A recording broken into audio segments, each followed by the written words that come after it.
Ұлттық құндылықтарды ұлықтау ұрпақ парызы. Осындай атаумен Шыңғырлау өлкесінде қала мен аудандардағы ардагерлер кеңесінің семинары өткізілді.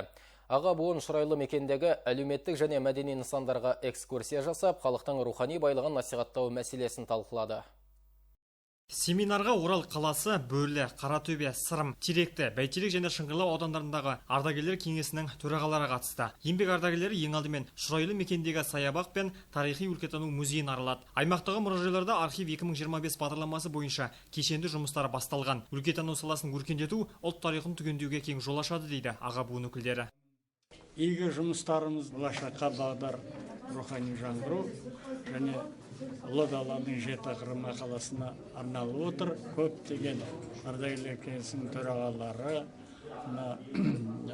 мәдениет басқармасының, аудандық мәдениет басқармасының уәкілдері, музей уәкілдері сөйлеп, қалай дайындаламыз, не өткіземіз, соны айтып отыр.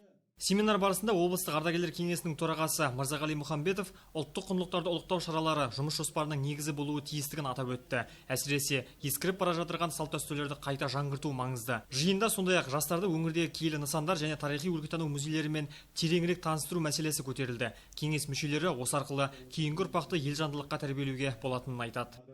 Біз жастар үшін аға буынның бүгінгі баяндамасы, бүгінгі ұсынған идеялары жаңа ақпарат болды. Алдағы уақытта осы кеңесте алған барлық кеңесімізді, алған ақылдарымызды жүзеге асыратын боламыз. Бұндай кеңестер ұрпақ тәрбиелеуде өзіндік үлесі болады деген сенімдемін. Мұндағы мақсат сол тәжірибе алмасу, көптеген әр ауданда істеліп жатқан жұмыстармен бір-бірі танысып, өз ұйымдарында, аудандарында солды жүзеге асыру бағытында.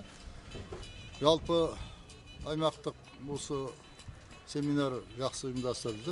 Жиын соңында облыстық ардагерлер кеңесінің төрағасы белсенді аға буын өкілдеріне алғыс хат табыстады. Еркебұлан Смадияров, Айбатыр Асу, Алтынбек Абделов, Ақжайық арнасы.